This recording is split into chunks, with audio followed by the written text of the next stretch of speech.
Hi, my name is Benjamin Katz and welcome back to the 48 State Ice Cream Review, where today I'm at Candy Town, USA in Billings, Montana, trying the two flavors, Licorice and Montana Moose Tracks.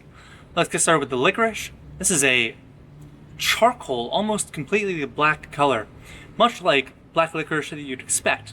So far my endeavors with black licorice flavors have mostly been a softer purple, which is what a licorice would be if it's sort of lightened out with dilution, but this looks kind of like the black licorice candy that you're used to getting.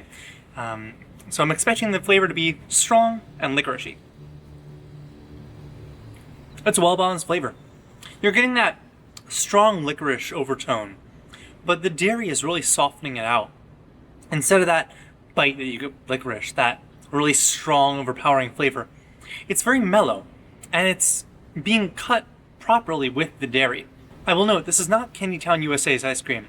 This is Will Coxon's ice cream, a local Montana manufacturer who's well known in the general area. They service several different locations, a bunch of different locations, including grocery stores and whatnot, around the Montana-Wyoming area. So, in terms of the texture, I wouldn't say it's the best. It's very icy. You're getting these larger ice crystals that are actually impacting the texture a little bit.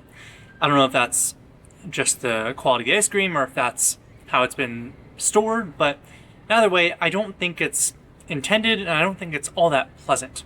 The flavor is good, the texture leaves something to be desired. Now, due to the dimensions of this cup, I'm having a bit of trouble getting a solid Montana Moose Tracks scoop, but I think this is good enough to consider it a proper taste test. Let's move on. At times like this, I love having a milkshake spoon to eat ice cream with. The Montana Moose Tracks is good. It's that classic mint chocolate chip ice cream base. You're getting this essentially neon green ice cream. The okay texture, it's actually better than the licorice. But the differentiating factor is the mix-ins. We're getting fudge swirls and peanut butter cups, chocolate peanut butter cups sprinkled throughout. It's a really good take on mint chocolate chip because you're getting all the chocolate flavor, you're getting actual chocolate, and you're getting that strong mint. But I think it works better than a mint chocolate chip because the mint chocolate chip, the chocolate chip's sticking in your teeth. The Montana Moose Tracks, great name by the way, I got it specifically because I'm in Montana now, it doesn't really get stuck anywhere. It stays for exactly as long as it should, and it moves on. Let's try the two flavors together now, see what happens. With the strength of both of the flavors, they're kind of clashing, battling for dominance in the palate. You're losing a lot of that brownie and fudge, you're losing a lot of that, chocolate peanut butter cups. There's not a lot of subtlety in the two flavors other than just clashing chocolate versus licorice versus mint. I think I prefer them separately, but also I don't think the licorice has enough to stand on its own. I see this in practically every licorice flavor I've tasted, though it has not been many. It's just licorice. The idea of licorice is such a foreign concept to the American palate that they don't think to use it with other flavors and make better combinations. But in this case, I think the licorice flavor could use something more, and the mint chocolate chip, or Montana Moose Tracks, is good as a standalone.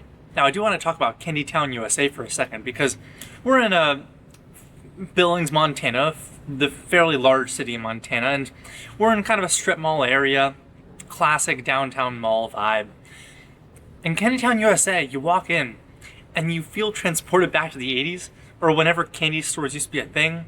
There are rows and rows of candy. It has this clean but old-fashioned vibe, and there's a whole dedicated ice cream parlor.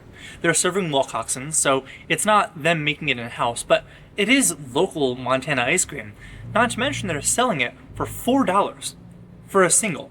This is a single, mind you. Split scoop, of course, but this is a lot of ice cream. For $4, great price, great value. If you're going to be using a manufactured ice cream and taking advantage of the economies of scale, absolutely pass those prices on to the consumer. Doing a great job, Candy Town, USA. I am a fan of the model. I'm a fan of the store.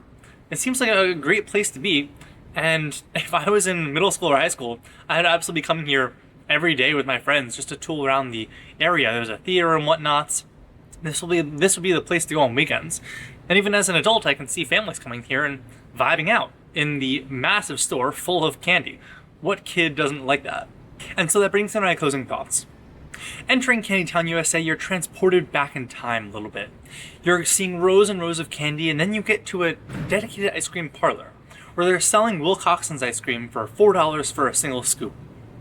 The ice cream is good. It's a local manufacturer, so you're getting that still kind of hometown vibe, while being a bit more cost competitive. If I'm back in Montana, back in Billings specifically, there are a couple of other ice cream shops I want to try first, but if I was a local, I would be coming here every day. This seems like a great place for people to simply exist. If you like this video and want to see more like it, consider subscribing, or go to findfulsmarketing.com for more on the journey. Thank you.